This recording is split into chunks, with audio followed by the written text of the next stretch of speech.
One dimensional जब elastic origin की बात करते हैं, इलास्टिक ओरिजिन की जब हम लोग वन डायमेंशनल बात करते हैं तो बेटा वहाँ तक दिया गया था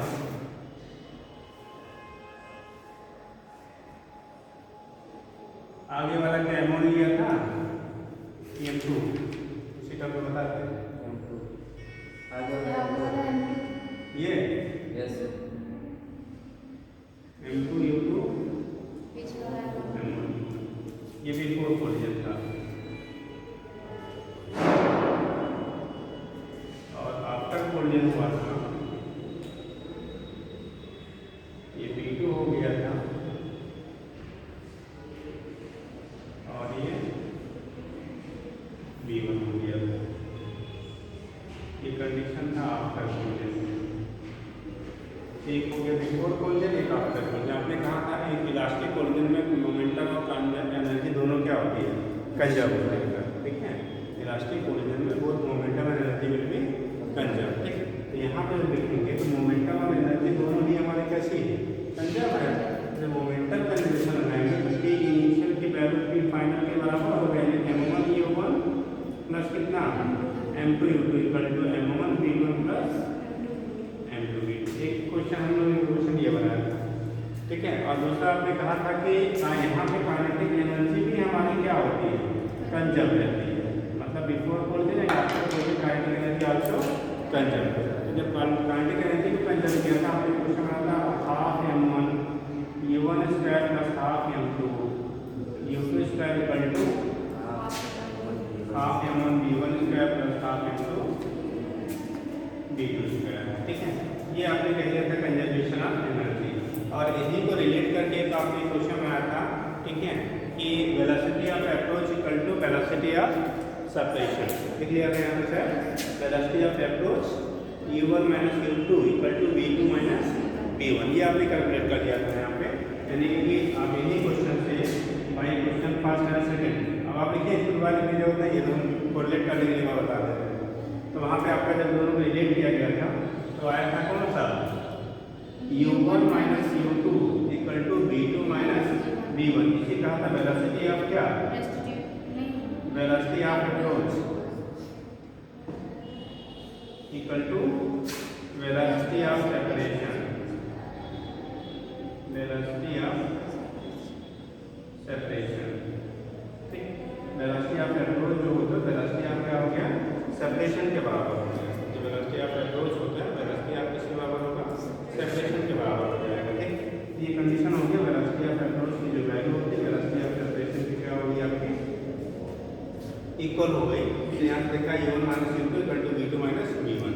यहाँ तक ये चीज़ आपकी हो गई। ठीक है, तो ये चीज़ है इलास्टिक ओरिजिन के लिए कोएफिशिएंट ऑफ रेस्टिट्यूशन हम लोगों ने लिखा था वैल्यू आपकी 1 आती है। इलास्टिक ओरिजिन के लिए कितना होता है, 1 होता है। ठीक, ये चीज़ आपकी हो गई। अब आता है प्रकार की वेलोसिटी जो है ओरिजिन के बाद अगर हम जैसे v1 की वैल्यू कैलकुलेट करना चाहें कितना होगा, या v2 की वैल्यू कैलकुलेट करना चाहें तो कितना होगा। ठीक है, v1 और v2 की वैल्यूज कितनी होगी वो, तो इक्वेशन लिख लीजिए। Formula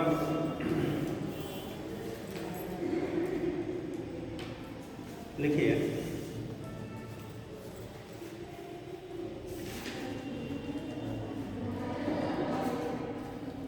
velocity after velocity after velocity after collision, velocity after collision are given. इनको कुछ इक्वेशन आपने बनाया था,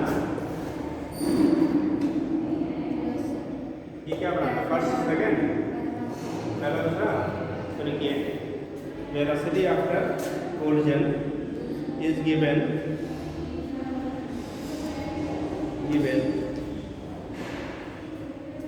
by solving question first and second,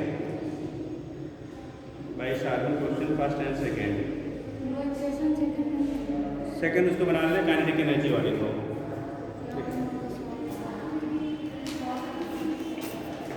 यहाँ m1 v1 equal to m2 v2 किया है ना, m1 v1 plus m2 v2 equal to m1 plus m2 v2 इसे 1 बना लो। और जहाँ पे आपने m1 v1 square half m1 v1 square plus half m2 दूसरे सेकंड डाल, या वैसे डायरेक्ट लिख लो कोई बात नहीं, सीधे लिखो is given by question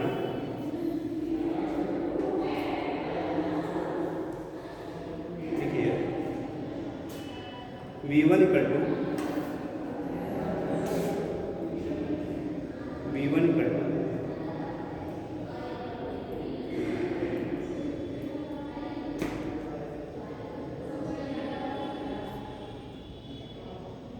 V1 हम लोग राइट साइड वाले के लिए पीछे वाले के लिए पीछे वाले के लिए लिखिएगा V1 इक्वल टू आगे वाला आपका M2 था, जिसमें जिसका निकालेंगे उसमें से दूसरे घटा दो, तो लिख लीजिए V1 की value M1 minus M2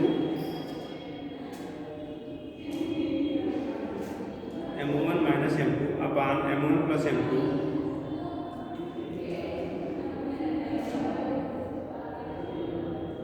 into U1 पूरे का मल्टीप्लाई बाई U1 है, प्लस 2 M2 अपान M1 प्लस M2 2M2 अपान M1 plus M2 into U2। V1 की वैल्यू क्या है?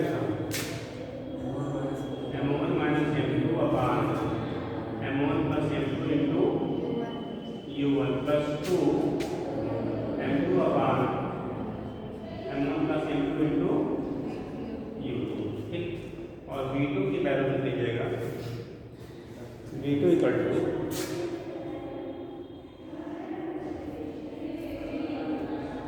वैल्यू लिखिए M2 माइनस M1 अपान,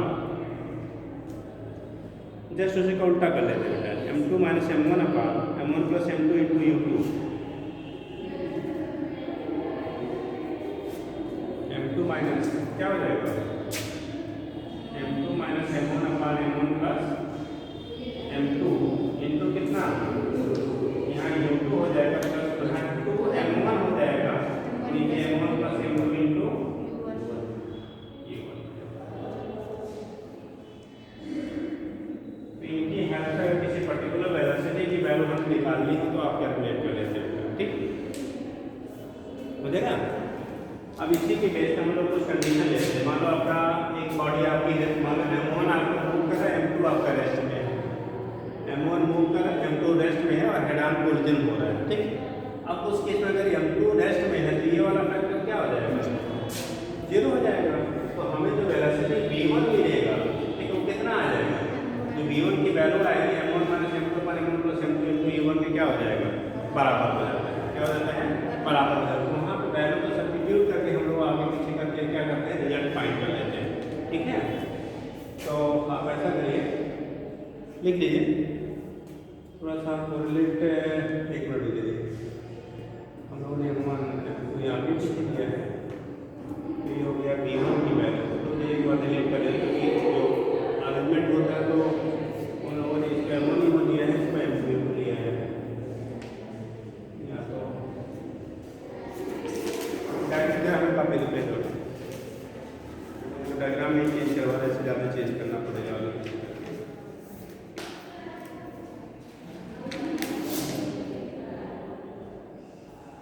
यहाँ हो गया था M1 U1 लिया था पीछे, तो जब एक बार डिलीट कर देते हैं क्वेश्चन को, तो यहाँ से अगर आप लेते हो U1 ये आएगा, M1 M2 अगर आप बराबर ले लेते हैं, ठीक। अगर M1 और M2 आपस में कैसे हैं?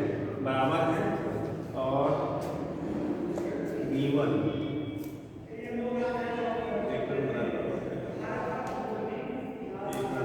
मैं सेट कर लेते हैं, क्योंकि वो पीछे हम लोगों ने लिखा था, इसको ये आगे और ये पीछे पीछे आगे हुआ तो उसे काट के चेक करना पड़ेगा। M1 U1 M2 M2 ये लिया था, M1 U1 M2 ये लिया था। V1 की वैल्यू हमें कोलिजन के बाद निकालनी है, और अगर इन दोनों के मासेस आपस में कैसे हो जाए? बराबर हो जाए, तो ये वैल्यू जो आएगी M1 माइनस M2 ये 0 हो जाएगा, ये फैक्टर 0 हो जाएगा, और ये रेस्ट में ये तो 0 आ जाएगा V1, और ये तो आपका 0 हो गया, और यहाँ पर V2 जो मिलेगा ये बराबर जो है 0 हो गया, U1 2 M1 ठीक है बेटा। चलिए हो गया, तो नोट कर लीजिएगा। अब इस पर चल के लिखिए, नीचे लिखिएगा स्पेशल केसेस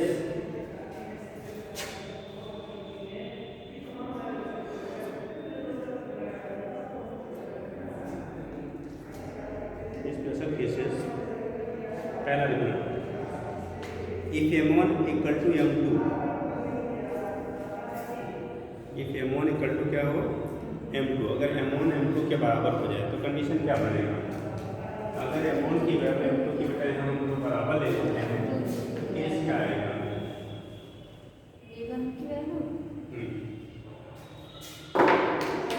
अगर ये पहला केस ले लेगा m1 इक्वल टू कितना है m2, अगर m1 और m2 आपस में कैसे हैं बराबर होगा तो m1 m2 बराबर है तो v1 की वैल्यू जब निकालोगे तो v1 की वैल्यू देखो ये फैक्टर 0 हो जाएगा, बचेगा 2m/2m। अरे भाई यहाँ भी तो 2m हो जाएगा इंटू कितना u2, तो v1 की जो वैल्यू होगी सीधे आप लिख सकते हैं किसके बराबर हो जाएगा u2 के बराबर होगा ना, ठीक।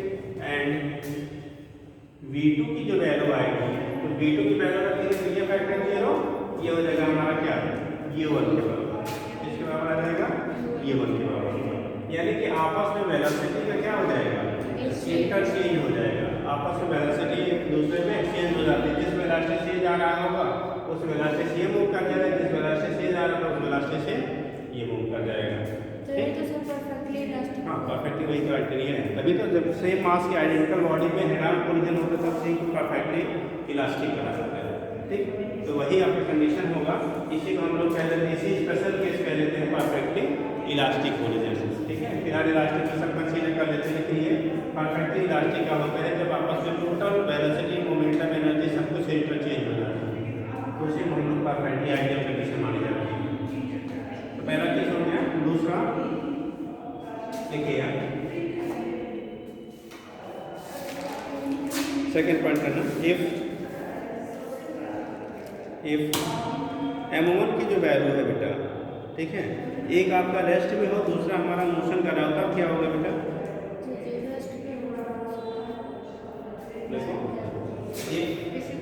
m1 equal to m2 equal to m and u1, एक मान इसको मोशन में है, u1 की वैल्यू हमने u दे दिया और u2 की वैल्यू हमने 0 दे दिया, सेकंड बॉडी कैसे है आपकी रेस्ट में है, तो v1 की वैल्यू क्या है? v1 है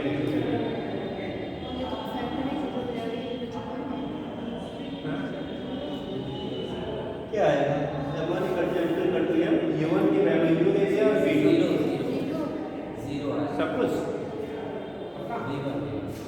v1 0 v2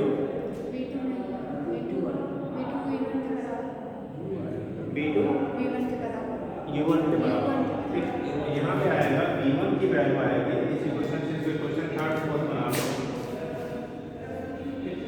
इनसे जो आपको मिलेगा v1 की वैल्यू जो आएगी v1 इक्वल टू देखो ये फैक्टर बेटा आपका मूव है लेकिन यहाँ डिफरेंस 0 इसलिए 0, ये वेलोसिटी आपकी 0 है इसलिए सेकंड वाली 0 था, तो v1 की जो वैल्यू आएगी कोलिजन के बाद वो क्या होगा 0 हो जाएगा, एंड v2 की जो वैल्यू आएगी देखो v2 में जब रखोगे ये factor 0 2m/2m into u1 m गया u1 पे क्या हो जाएगा बराबर हो जाएगा, मतलब पहले बॉडी, ठीक है, इसका मीनिंग हुआ कि अगर दो बॉडी आइडेंटिकल मास के हैं और उनके बीच हेड ऑन कोलिजन हो रहा है, अगर दो बॉडी आइडेंटिकल मास के उनके बीच कैसा कोलिजन हो रहा है हेड ऑन कोलिजन हो रहा है, तो कोलिजन के बाद पहली बॉडी रेस्ट में आ जाती है, दूसरी बॉडी उसी वेलोसिटी से उसी डायरेक्शन में क्या करेगी मूव कर जाएगी। अगर दो बॉडी हैं दोनों के बीच हेड ऑन कोलिजन हो रहा है, दोनों आइडेंटिकल मास के हैं, एक रेस्ट में है दूसरा मोशन में, एक रेस्ट में है और दूसरा कैसा है मोशन में है, तो कोलिजन के बाद इसके बाद कोलिजन के बाद पहली बॉडी जो होती है वो क्या करेगी किसमें आ जाएगी रेस्ट में आ जाएगी और दूसरी बॉडी क्या करेगी उसी वेलोसिटी से मूव कर जाएगी। तो लिख लीजिएगा, बोल गया very good, that is if two identical mass of body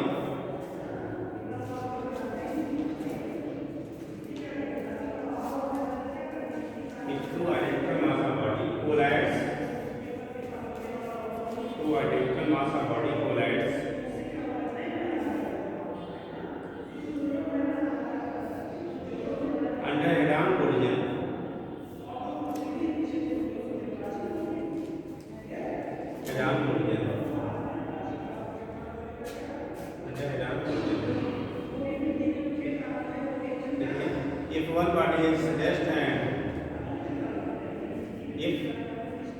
one body is rest and other is collide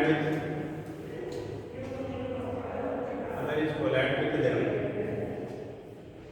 then after collision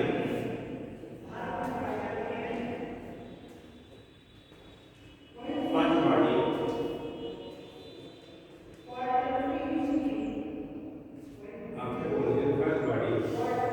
becomes in rest. First body becomes in rest and second body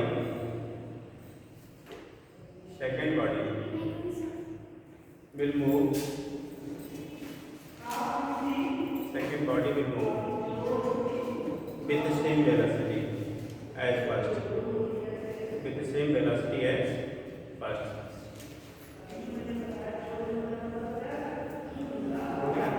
second body first body के last में move कर जाएगा, first body किसमें आ जाता है, rest में आ जाता है। ठीक, सर ये भी तो वही कंडीशन है कि वेलोसिटी एक्सचेंज हाँ एक्सचेंज हो रहा है यहाँ भी। वहाँ पे दोनों मोशन में थे तो दोनों में आपस में इंटरचेंज हो गया। यहाँ पे एक मोशन में एक रेस्ट में है तो जो मोशन में वो रेस्ट में आ जाएगा, जो रेस्ट में होगा वो। तो मतलब अगर दो आइडेंटिकल बॉडीज होंगी तो हमेशा वेलोसिटी, हाँ हमेशा ये रहेगा, लेकिन हेड ऑन कोलिजन होता होगा। हेड ऑन मतलब सीधा सीधा एक लाइन पे, ठीक है। हाँ लाइन ऑफ मोशन दोनों का क्या होना चाहिए, सेम सेम। आपने के लिए होगा तब नहीं फॉलो होगा, तब तो डाइवर्ट हो जाएगा इधर। तो वो कंडीशन आपका होता है, वहाँ से दिखा लेते हैं। ठीक, तीसरा कंडीशन लिखिएगा,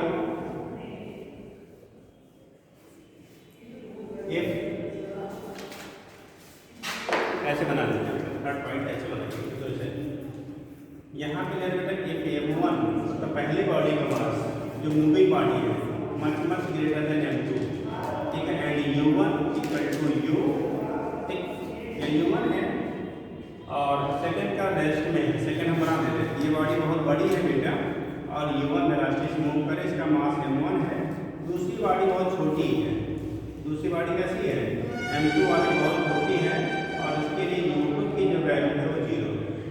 u2 क्या है आपका 0, ठीक है। u2 m2 की वैल्यू बहुत स्मॉल है और u2 की वैल्यू क्या है आपकी 0 है, ठीक है, रेस्ट में है। तब सिचुएशन क्या होगा निकाल कर देंगे। m2 much less than m1 और u1 ठीक है इक्वल टू मान लो इसको हम u ले लेते हैं, हो जाए u2 की वैल्यू आपकी 0 है। तो क्या आएगा,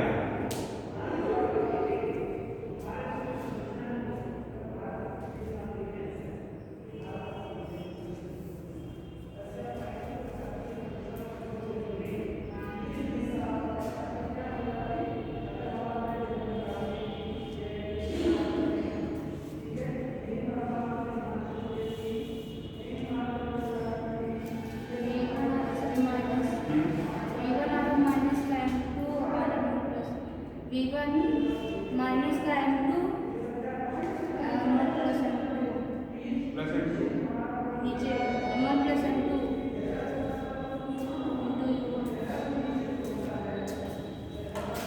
तो v2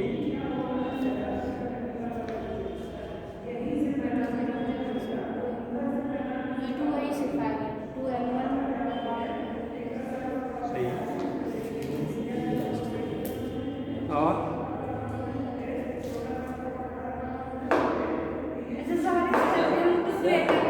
m1 को कोई फर्क नहीं पड़ेगा इसकी वेलोसिटी और u2 की जो है m1 की जैसे m1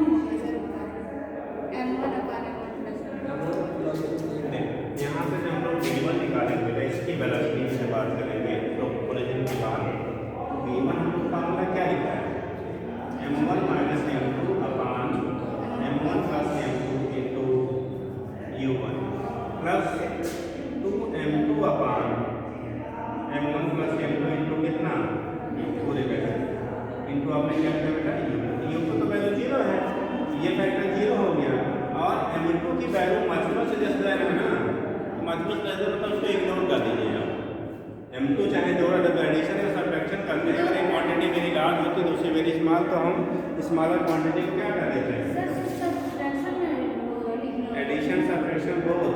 ये कहाँ पड़ी खाली सब्ट्रैक्शन में, घटाने घटा सकते हो, जोड़ने नहीं हटा सकते हैं।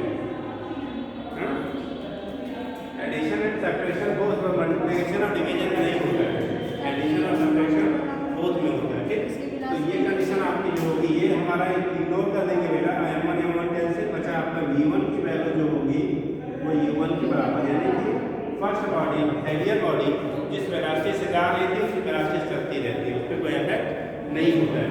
लेकिन लाइटर जो बॉडी होगी उससे कहानी बदल जाती है।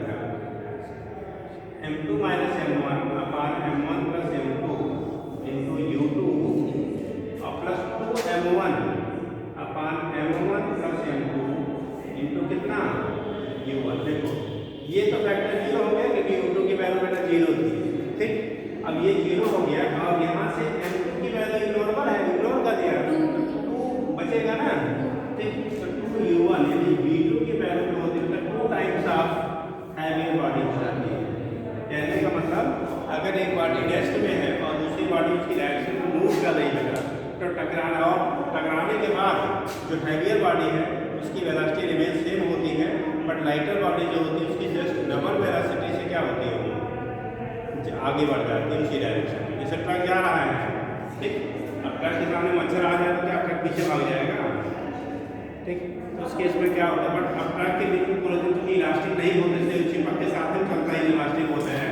अगर इलास्टिक होता है डबल वेलोसिटी से क्या करता है, कभी कभी आपने देखा होगा, कभी एक्चुअल में भी 3-4 साल पहले ठंडा के टाइम पे यहीं पे पटेल चौक है ना, पटेल चौक पे एक्सीडेंट हुआ था। ऐसा ही कुछ नज़ारे थे वहाँ पे, बोलोरे आ रही थी काफ़ी हाई स्पीड पे और उधर से बाइक वाला उसी टाइम पे पहुँच गया। बाइक वाला जितनी बोलोरे जिस स्पीड से उसकी डबल स्पीड से छलक के क्या हुआ, आगे की तरफ गया। ठीक, क्योंकि वो जब देखा तो अपना ब्रेक ले लिया, जैसे ब्रेक लिया तब तक आगे उसने उड़ा दिया उसको। ठीक है, तो वो कंडीशन तो हुई, परफेक्टली इलास्टिक नहीं था, लेकिन फिर भी जो है कुछ सिचुएशन ऐसे ही है, मतलब जिस स्पीड से आया था काफ़ी दूर जाकर तो ये चीज़ें आपकी होती हैं। मतलब अगर एक हैवियर बहुत है और जो रेस्ट में है वो बहुत लाइटर है, तो जब हैवियर बॉडी जाकर टकराएगी तो लाइटर वाला क्या होगा, उसकी जबल वेलोसिटी से मूव करता है। ठीक है, खराब होना चाहिए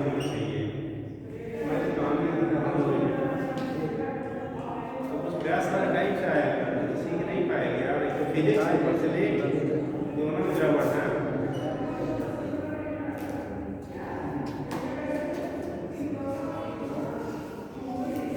हो गया भाई। चलिए अगली बार सब लोग आए तो हम लोग रिक्वेस्ट के लिए सब क्लासेस हम लोग की रेगुलर ना करिए, नहीं तो ऐसे ही साल भर में खत्म नहीं होता है। तो गद्दा जब पढ़ेंगे तो काम कर ले, इसीलिए तो कह रहे थे कहीं लोग आते नहीं है, क्या हुआ सब उस दिन पूछ रहे थे कहीं लोग आते नहीं हैं क्लास में। क्या बताया यही है अभी तो फिर छुट्टी होगा ना सर, होली का तो फिर होगा। होना ही होना है, जो एक जर्नल है वो होना ही होना है। ये तो इंट्रैक्शन भी जो आ जाते हैं बोर्ड का एग्जाम होगा तब भी होगा। एक नावल में बोर्ड की एग्जाम तो बहुत इसमें नहीं हो जाता है, केमिस्ट्री का होगा सर। हाँ केमिस्ट्री के सर की वो सर जाएंगे ना, उनका मतलब तो जब ड्यूटी लग जाएगी तो फिर प्रॉब्लम आएगी।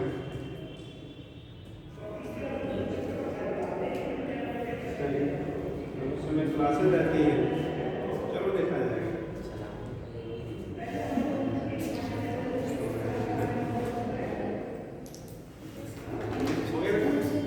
दूसरा, अगर जो बॉडी आपकी बेटा कौन सी है, m2 ये हैवियर हो और m1 कैसा हो, लाइटर हो।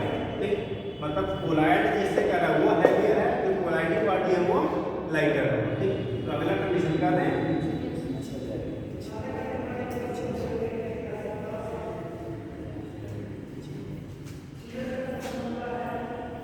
देखो पढ़ने के लिए तो कोई बात नहीं है, बस सिलेक्शन के लिए बड़ा कंसंट्रेट करना पड़ता है, बहुत रेगुलर होना पड़ता है, तब जाके फाइनल हो पाता है। ठीक, और इसमें आपकी भी रिस्पॉन्सिबिलिटी है कि आप लोग मेहनत करते रहिए, खाली दूसरे सहारे नहीं जिए। ठीक है,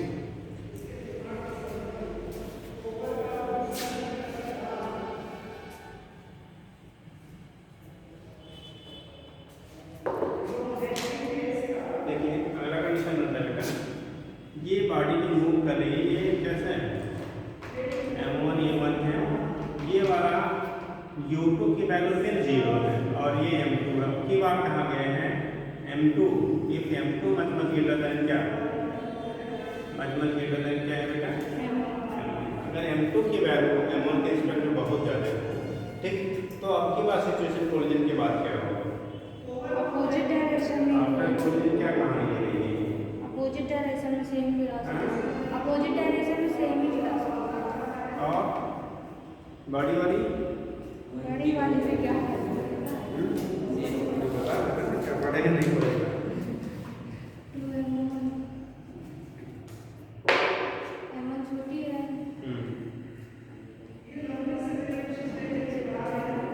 बॉडी वाले में क्या इफेक्ट होगा, कुछ नहीं होगा सर।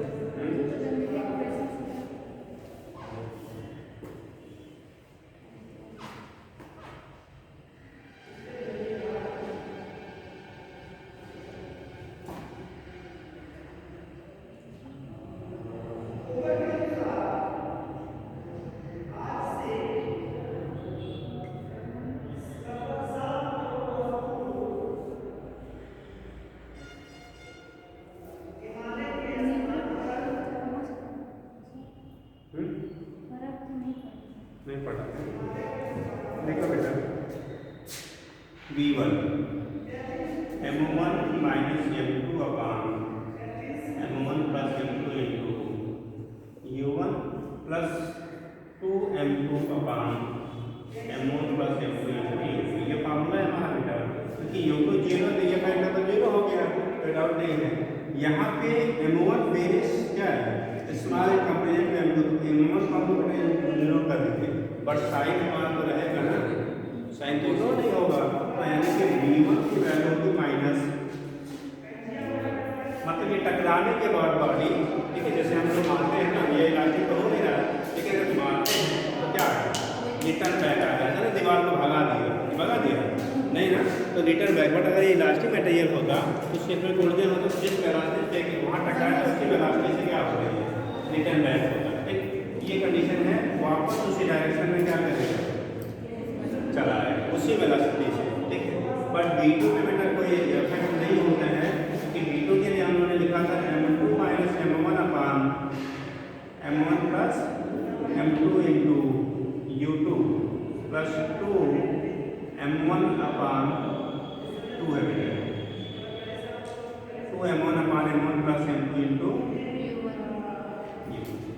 ये तो फैक्टर 0 था, क्योंकि 0 था तो फैक्टर आपका क्या हो गया, 0 हो गया बेटा, ये फैक्टर 0, यहाँ 2m1 अपान m1 प्लस m2, क्योंकि m1 की वैल्यू बहुत कम है m2 के रिस्पेक्ट में, तो उनका रेशियो जो आएगा ना वो वेरी स्मॉल आएगा, क्या आएगा, वेरी स्मॉल आता है, ठीक है, तो उस कंडीशन में क्या होता है, यहाँ पे जो वैल्यू v2 हम ले लेते हैं, ये क्लोज टू क्या ले लेते हैं, 0, मतलब उस पर इफेक्ट नहीं होता है, ठीक है ना, उस पर इफेक्ट आपका नहीं के बराबर होता है, तो कंडीशन मान लेते हैं u2 इमेज टेस्ट में बना रहे हैं, जो सेकंड पे हैवियर बॉडी है, ठीक है, और जो लाइटर बॉडी है जो जाकर टकराई वो फिर उसी वेलोसिटी से अपना वापस लौट आती है।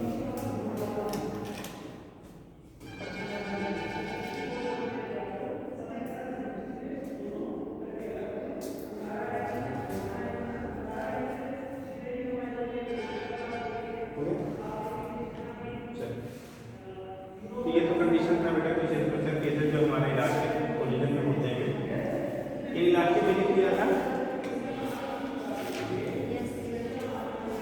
वेलोसिटी और लॉस ऑफ एनर्जी वगैरह भी हो गया था सर, हो गया था ना, कोलिजन के बाद वेलोसिटी और उसमें काइनेटिक एनर्जी क्या लॉसेस होंगी, हो गया था, एक क्वेश्चन कर लीजिए तो फिर आगे बात करते हैं, आपने कोलिजन का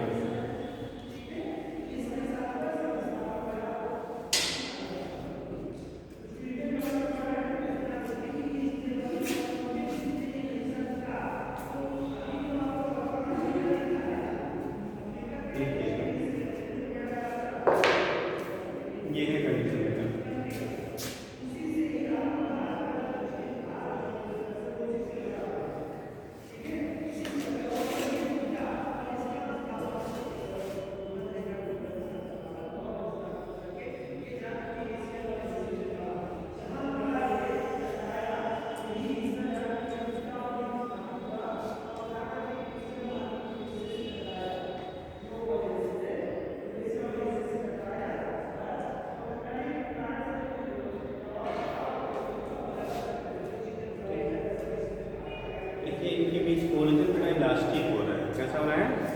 इलास्टिक ओरिजिन हो जाता है, ठीक है। तो देखिए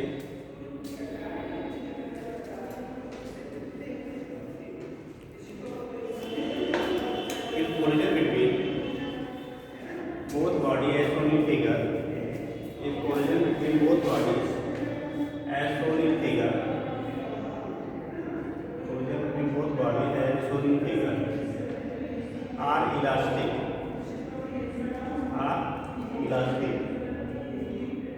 collision between both bodies as shown in figure are elastic, then calculate velocities of each bodies after collision, velocities of each bodies after collision, collision के बाद जो है बॉडीज की बेटा वेलोसिटी क्या होगी, velocity of each body after collision, ठीक।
वहाँ पे आपको कोफिशिएंट ऑफ डिस्ट्रीब्यूशन बता दिया था ना,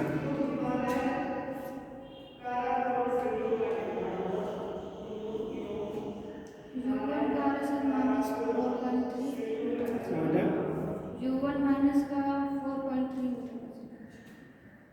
डायरेक्शन कितना माइनस का 4.3 और 35 ठीक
V1 से M2 की डायरेक्शन में जाएगा और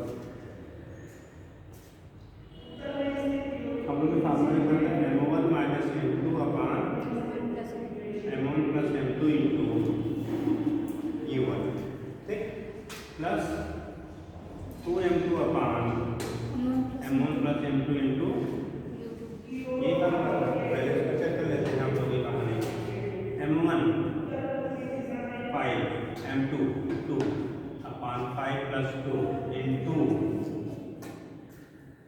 क्या लेंगे माइनस नहीं आप ये U1 को सर प्लस तो प्लस u1 को अगर प्लस लेंगे तो u2 को हम क्या लेंगे माइनस। माइनस लेंगे, ठीक।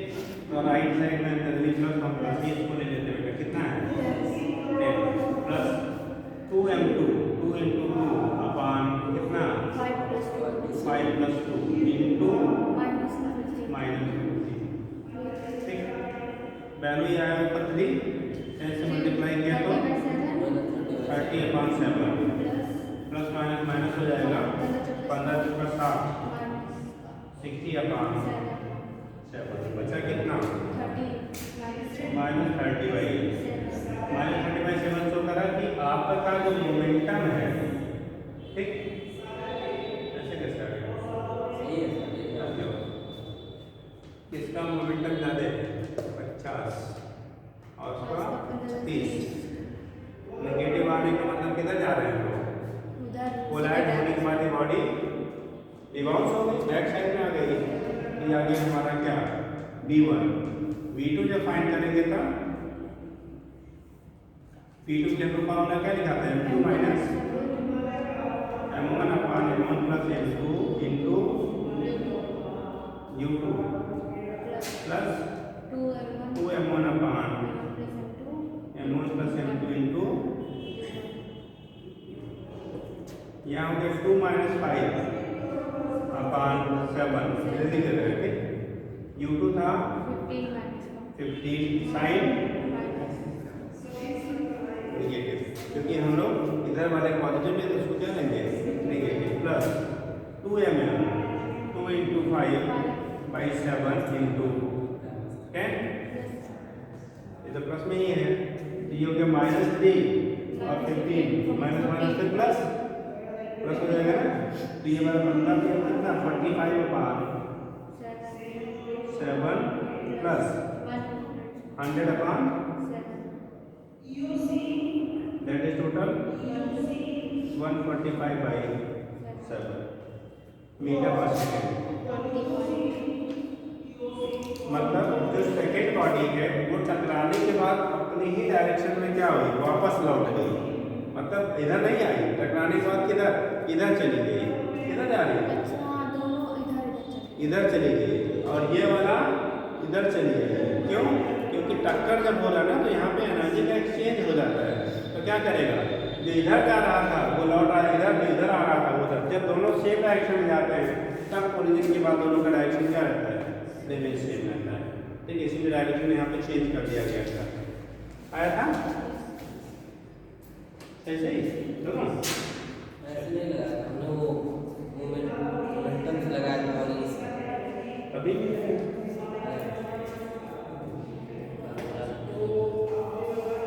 ठीक बेटा।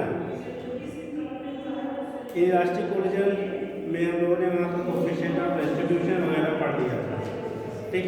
अब आप ऐसा कर लीजिए, उसमें भी थोड़ा सा बना लीजिए इक्वेशन ऑफ वेलोसिटी का इक्वेशन आफ्टर कोलिजन, नहीं हुआ था ना, कंबाइंड वेलोसिटी का प्रॉपर्टी इलास्टिक के लिए हम लोग बात कर रहे हैं, आप दिखाइए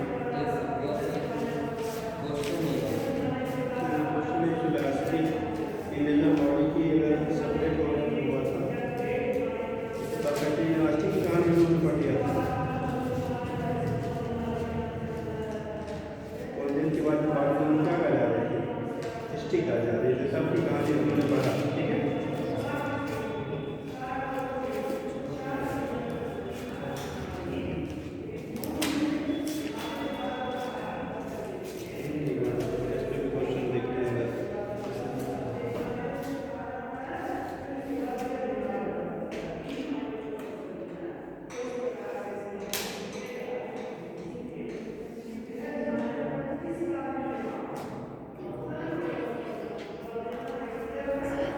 फिर से आप स्ट्रक्चर बता दिया था ना। Yes.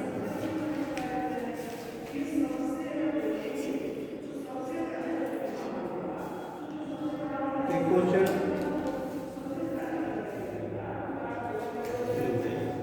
क्वेश्चन में कोई लाया हो क्वेश्चन है। अभी 2 डायमेंशन को हमने किया प्रोजेक्ट किया नहीं है, नहीं किया ना।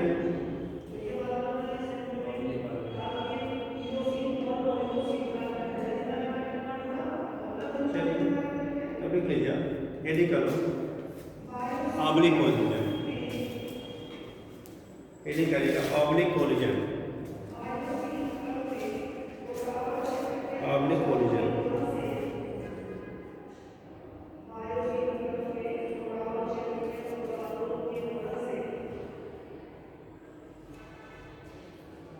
ऑब्लिक कोलिजन समझ लो बेटा।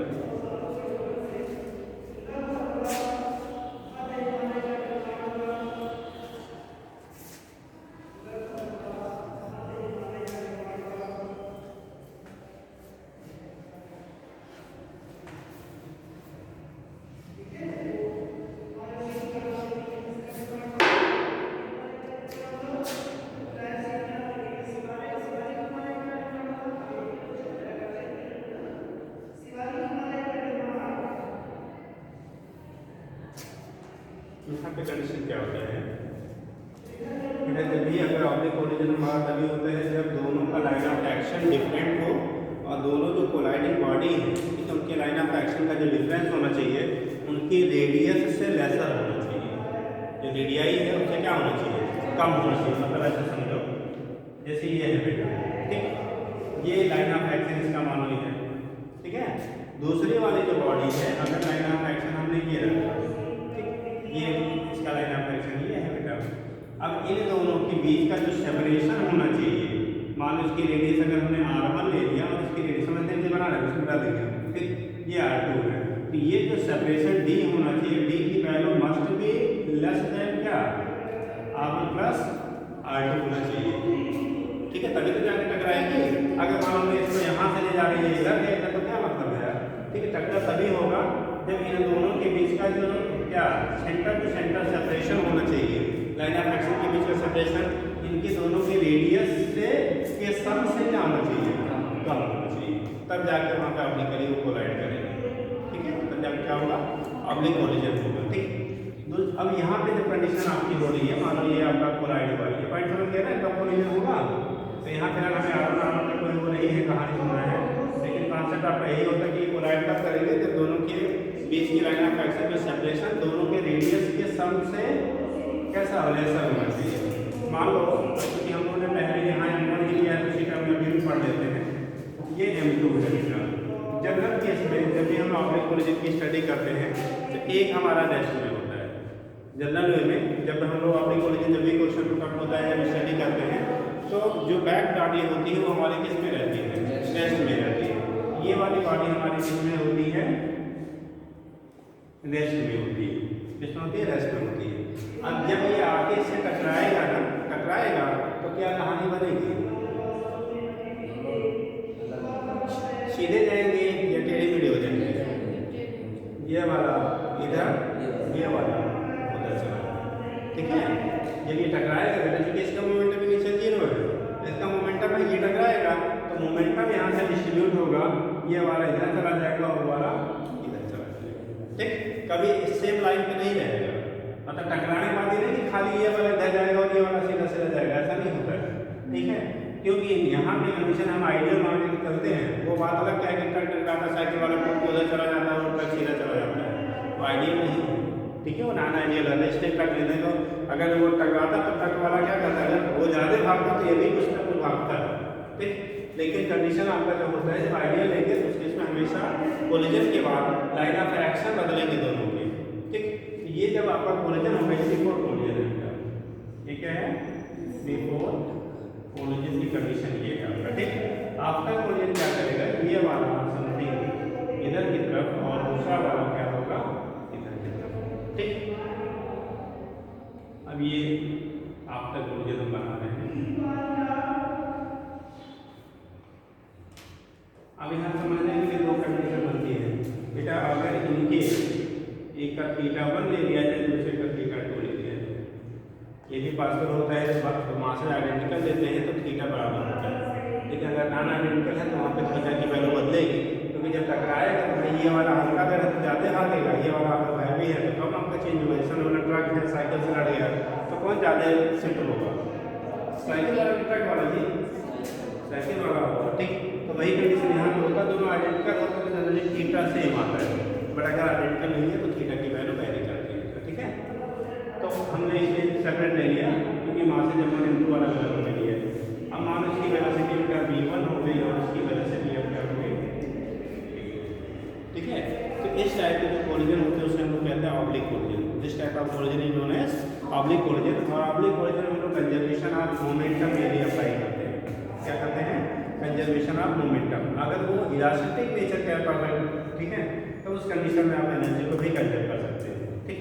लेकिन जो इलास्टिक कोलिजन है, ऑब्लिक कोलिजन में मोस्टली इलास्टिक नेचर का होता है, ठीक। तो उस केस में कोलिजन के बाद एक गुजर जाता है, दूसरा वाला इधर से क्या खेलते हैं, करंट खेलना है तो इस टाइप का जाके हिट करता है। मोस्ट ऑफ केसेस में जो होती है इस गेट से टकराती है वो सीधे नहीं जाती, रेयर केसेस में सीधे जाती है, अदरवाइज कभी इधर भाग जाती है कभी उधर भाग जाती है, ठीक है। कब सीधा जाती है? जब एकदम हेड ऑन कोलिजन होता है, यानी लाइन ऑफ एक्शन बराबर होता है। वही लोग जिनका सेटअप बढ़िया बन जाता है वो हमेशा विनर होते हैं, जिनका सेटअप नहीं बढ़िया होता वहाँ पे इधर चला जाता है, ठीक है। पता लगता ले जा रहे थे उधर पॉइंट की तरफ और ऑफिसर की तरफ दूसरे अपोजिट साइड, ठीक। तो वो चीज़ आपके लिए होती है। यहाँ से उसे के बेस में रिप्रेजेंट कर देगा। तो by conservation of momentum, by conservation of momentum, momentum conservation से क्या होगा? मान लीजिए हमारा एक्स एक्सिस है बेटा और ये वाला हमारा वाई एक्सिस होगा। तो अगर एक्स एक्सिस के अलावा ये एक्स एक्सिस है और ये वाला क्या होगा बेटा? वाई। ये आपका एक्स हो गया और ये वाला माइनस वाई हो जाएगा, होगा ना। तो momentum before collision around x axis, ठीक है, एक बार कंजर्व करा दो। और एक बार मोमेंटम क्या बिफोर कोलिजन आफ्टर कोलिजन आप क्या अराउंड वाई एक्सिस, एक बार एक्स एक्सिस का और एक बार वाई एक्सिस का, ठीक है। तो पहले लिखेंगे around x axis, around x axis. देखो जब अराउंड एक्स एक्सिस करेंगे बेटा आएगा m1 u1 plus m2 into 0, ये 0 था पहले, ठीक, इक्वल टू m1 v1, ये थीटा 1 दिया है ना, इसका इधर का कंपोनेंट क्या आएगा? v1 cos थीटा 1 आएगा, ठीक है। m1 v1 cos theta 1 plus m2 v2 cos theta 2, समझ में आया? ये हो गया अराउंड कौन सा? X axis. अब यहाँ पे डाटा हमको दिया रहता है बेटा m1 u1 equal to m1 v1 cos theta 1 plus m2 v2 cos theta 2। बाकी कंपोनेंट दिया रहेगा, कोई एक अननोन कंपोनेंट होगा जिसकी वैल्यू यहाँ से हम लोग निकाल लेते हैं, ठीक। ऐसे ही अराउंड y एक्सिस लेंगे,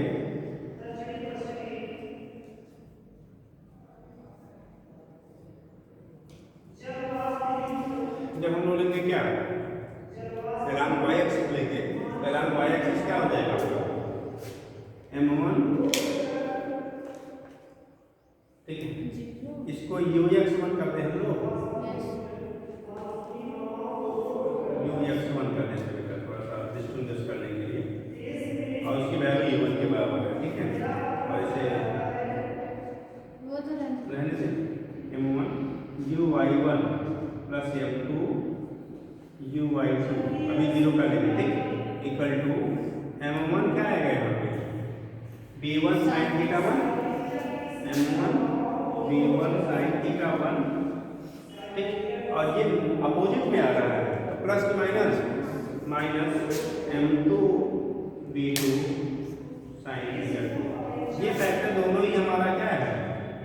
अरे भाई इनिशियल वाई में जा ही नहीं रहा था, कुछ भी नहीं था इनिशियल में, किसी को वेलोसिटी नहीं थी, तो वाई वाली वैल्यू दोनों 0 हो गई, ये फैक्टर 0 हो गया, इक्वल टू हो गया बेटा m1 v1 sin theta 1 minus m2 v2 sin theta 2। यहाँ से आप कैसे सवाल करके m1 v1 sin theta 1 equal to m2 v2 sin theta 2, इसका इसका मतलब ये हो गया, एक क्वेश्चन हमारा ये बना, दूसरा क्वेश्चन ये बना। यहाँ से ठीक है, अगर θ1 या θ2 दिया गया है तो एक दिया रहेगा, ठीक है, या दोनों दिया रहेगा तो वेलोसिटी पूछ लेगा, ठीक है। तो यहाँ से वैल्यू डाल के बेटा इक्वेट करके हम लोग क्या करते हैं, कैलकुलेट कर लेते हैं। अब चूंकि V2 की वैल्यू आपकी यहाँ पे क्या है, जो वैल्यू आएगी किसके बाद, कोलिजन के बाद, वो वैल्यू हम यहाँ से पुट करके इक्वेट करके रिलेशन में बाकी चीज़ें नहीं रहती हैं, वो जो एक नोन फैक्टर होता है वो निकाल लेते हैं। तो इसी को हम लोग कहते हैं ऑब्लिक कोलिजन कहते हैं। क्या कहेंगे इसे, ऑब्लिक कोलिजन कहते हैं बेटा, ठीक है। तो ये कोलिजन का फिलहाल मेनली कॉन्सेप्ट वगैरह हो गया, थोड़ा क्वेश्चन का डालेगा, क्वेश्चन का करा देंगे फिर बाकी, ठीक है, नेक्स्ट आगे स्टार्ट किया जाएगा। सर जब आइडेंटिकल होंगी तो थीटा भी सेम रहेगा? आइडेंटिकल अगर ये मासेस हैं, आइडेंटिकल मास के हैं, तब चांसेस होते हैं थीटा की वैल्यू क्या हो सेम, लेकिन आइडेंटिकल होने पे, लेकिन वो भी हमेशा सर्टेन नहीं है, इनके एक्शन पे भी डिपेंड करता है, किस पॉइंट पे वो जाकर एकदम यहाँ पे हिट करेगा तो ये वाला ज़्यादा भागे, लेकिन वो वाला बराबर निकल जाता है, तो इसलिए वहाँ पे थीटा हम बराबर लेते नहीं हैं, ठीक है। वो आइडेंटिकल एक केस बनता है, तब जाके आपका क्या होगा, वो बराबर की बात आती है। हो गया सर ई कैसे निकालेंगे? ई किसके लिए, कोएफिशिएंट ऑफ डिस्ट्रीब्यूशन। तो जब जैसे कोएफिशिएंट ऑफ डिस्ट्रीब्यूशन जब करते थे तो वो बेसिकली हम लोग जो यूज़ करते हैं वो वन डायमेंशनल कोलिजन के लिए यूज़ करते हैं, टू में नहीं करते, ठीक है। मेनली जो हमारा वो बनता है, क्योंकि यहाँ पे दोनों की अलग अलग कंडीशन बन जा रही है ना, सेपरेशन के बाद दोनों अलग हो रहे, वो तो हम यूज़ करते थे वेलोसिटी ऑफ सेपरेशन और वेलोसिटी ऑफ एक्रोस की बातें तब करते थे जब हमारा क्या वन डायमेंशनल में लेते थे। तो जितने रिलेशन ई पे बनता है वो उसमें बनता है, ठीक है। तो क्वेश्चन इस पर कर डालिएगा, बाकी ये आपका फिलहाल के लिए हो गया है, ठीक है। चलिए स्टॉप कर देते हैं।